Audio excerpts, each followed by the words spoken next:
invite to the stage Falk Uebernickel, that's the co-chair of Sugar, and that's a professor of innovation at HPI, and it will explain us what is Sugar and what it does stand for. Yeah, just really enjoy Falk talk and try to get inside the Sugar mindset. Thank you. Thank you very much, Mario, for the brief intro and also for the opening. Hello, everyone. Good afternoon, good evening, good morning, wherever you are. It's a pleasure to have you on the video phone and to see you in all good shape. And first of all, I would like to thank you, Mario, Alice, Maya, Mateus, Danieli, who are running the show basically on the forefront, and also in the background we have many more people.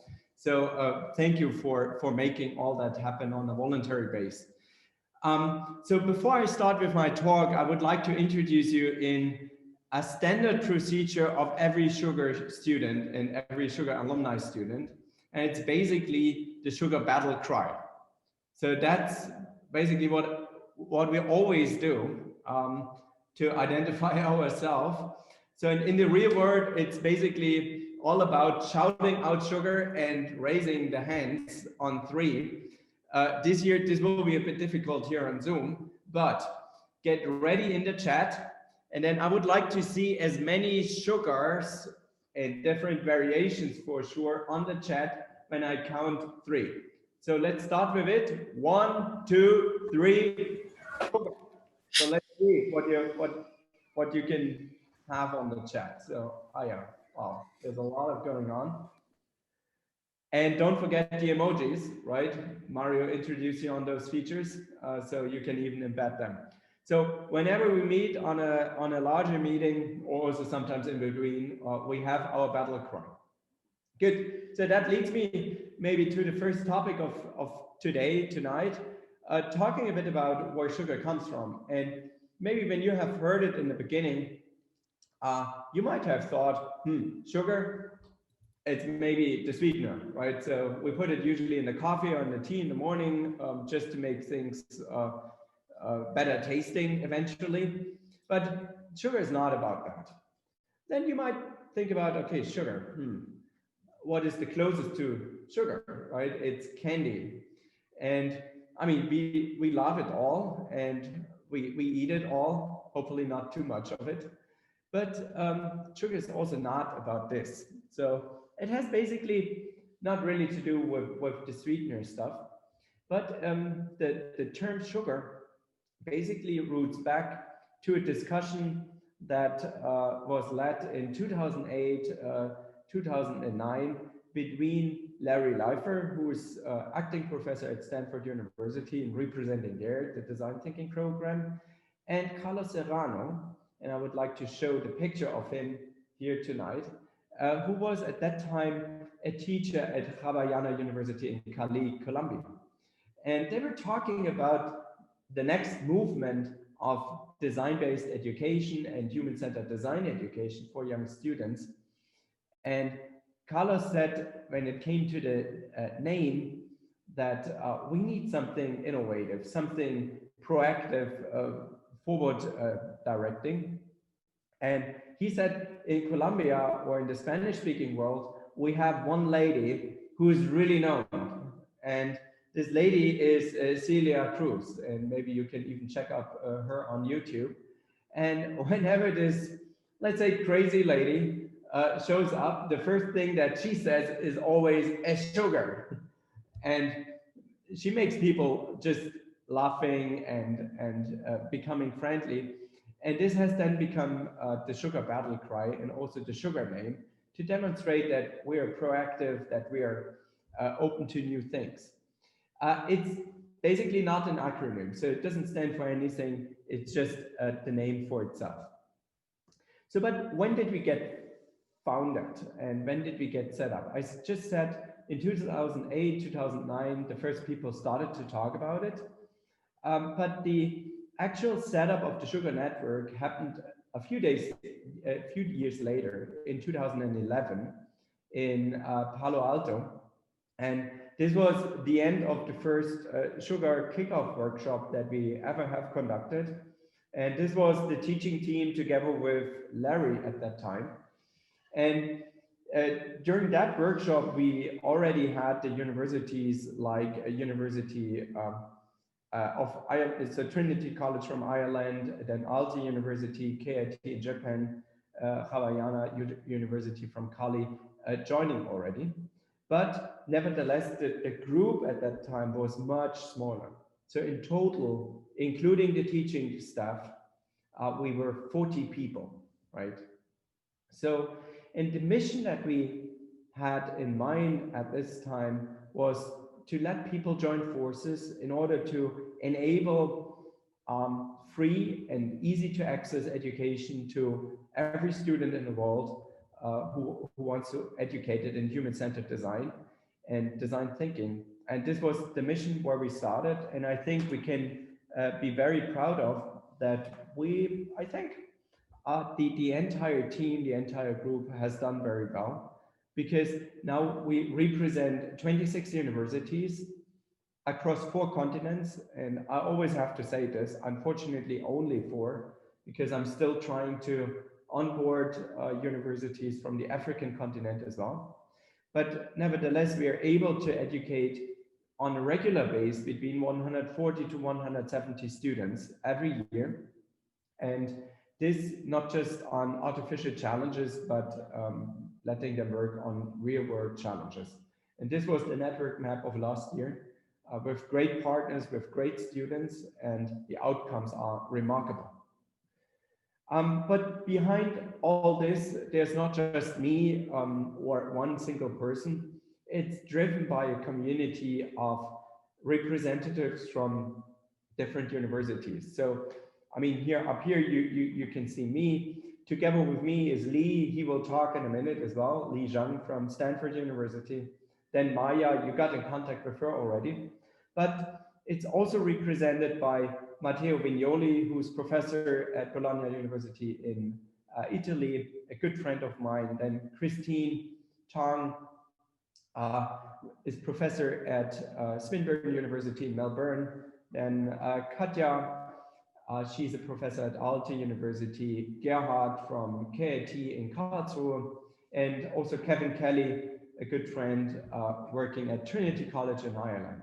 So as you see, as global as we are, the same affects the advisory board and the core team acting out. So we are a truly international setup here. So behind all this, there are also our corporate partners.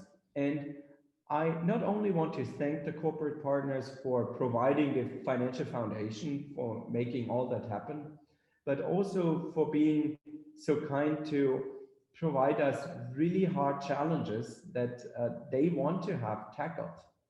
So, and since Sugar is trying to achieve the best outcome, we are dependent on such industry-related or organization-related challenges. And over the years, as you see here on that slide, we have made it to a very prominent set of organizations. Nevertheless, a special thanks goes to all the corporates who support us this year, because it's very special, and we don't take it for granted that corporates are investing in the future of young people, like all the students who joined. And therefore, we are really thankful for every corporate who have now sponsored a team here. Okay, so I don't talk much further about the universities. You're at least attached to one, right? And you are now in contact with at least another one as part of your project. So one fact maybe to mention here on that slide is that over the years, we have made it to a quite big number of alumni students. And the reason why I mention that is to sensitize you to get in contact with them as well. Over the next 8-9 months, you will work on difficult things and you might need help. And for sure, in the first place, you have your teaching team at hand, and they will all do the best to make it work. But nevertheless, try to ask your teaching team, maybe finding alumni who might be also supportive. At least from the schools where I taught this program, I know everyone is proud to be a Sugar alumni and everyone wants to help. So use that as a resource for you and they will help you. So what is the Sugar Project? And I'm sure all of you know it already.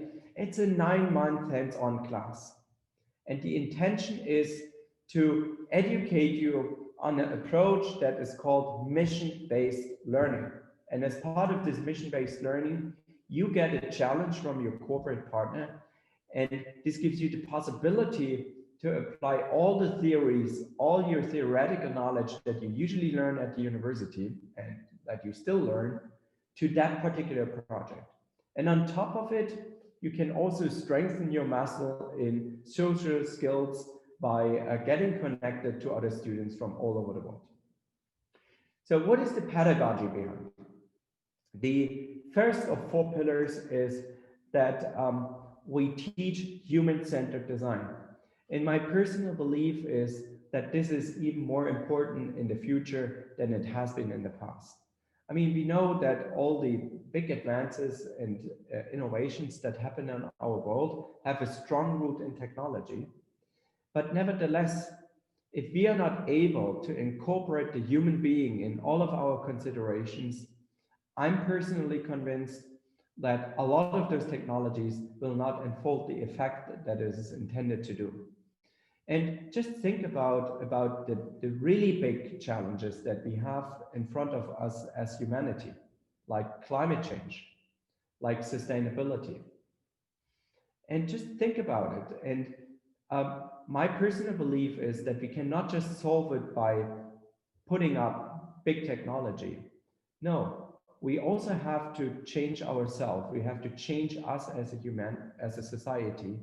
And therefore, we need to think human-centered in the future. No matter if you're an engineer or if you are a computer scientist or working in the field of business administration.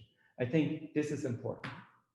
Secondly, we believe in interdisciplinarity. And we really mean that. And you will see this in your teams. You're composed out of different disciplines.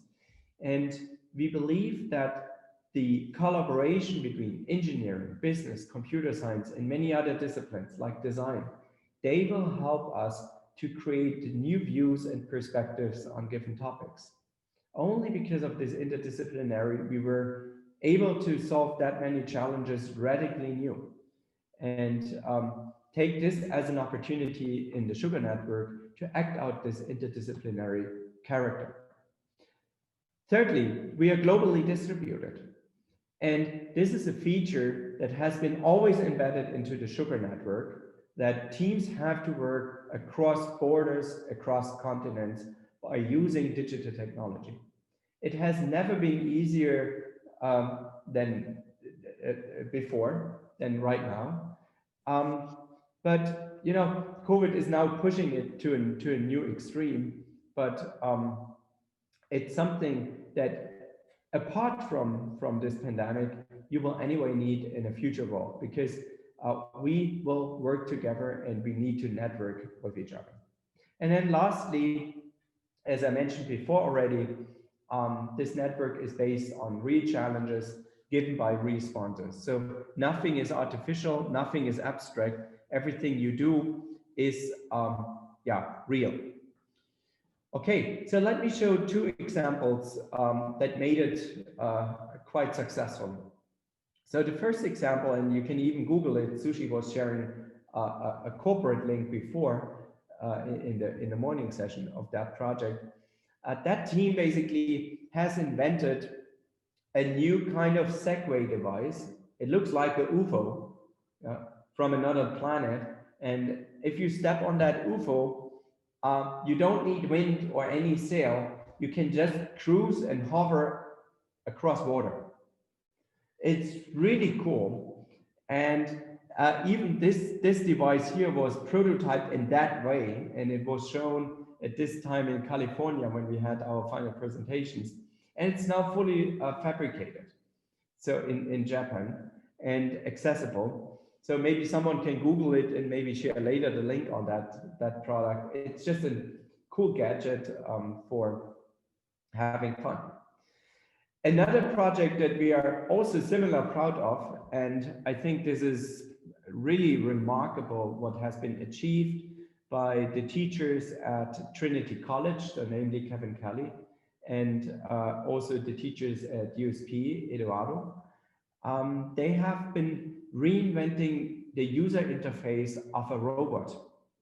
And this entire robot, not just the user interface, but the full entity of the system, made it on top of the cover page of Times. And I think this is not just something that makes you proud as a scientist, but also as a practitioner. I think this is something really remarkable to achieve. And when they built the prototype, before it looked that shiny, it looked a bit like this. And here you see Kevin looking a bit very honest. Usually he's smiling much more. And then in the back of the room, you see Eduardo even here. And for sure, the students made the project, and this is what you can achieve as part of this class. And there are many, many more examples. So that's the robot again with user testing here. Okay, so let's finish it by wrapping it up. So you see, sugar is made of, first of all, real people. So you can feel them, you can touch them. And as part of our network philosophy, take it in your hands to reach out also to other schools and also to other projects. Don't try to just stick in your own realm. Try to break the barriers and get in contact with us. At least from Linköping, I already had some requests from students. So I really like this proactive atmosphere. So then we are real companies, or real companies are behind this program. They push you, they will demand things, but they are also proud of you. And then we are real projects. So to finalize it, who makes it happen? We heard this already a bit in the beginning. It's a large group of people. And this photo doesn't show students, basically. It shows the people who were involved in organizing all those events. And I know sometimes it doesn't look like this, but if you have ever organized something, you know, it requires a lot of people. And they're all from universities. They do it mostly voluntarily, and they contribute with action, with passion, with vision, and mission. So therefore, let's keep that mood up. And I want to say thank you. Enjoy that time, not only as part of the GKO, but also enjoy the time being part of such a team. And from a personal experience, I know it's a winding road. Sometimes it goes up, sometimes it goes down. That's part of life. Still, also enjoy somehow the down phases, because after it will go up again. And I'm sure we will finalize the project at the end with a big up. Thank you very much. And now I'm handing back to Mario and team.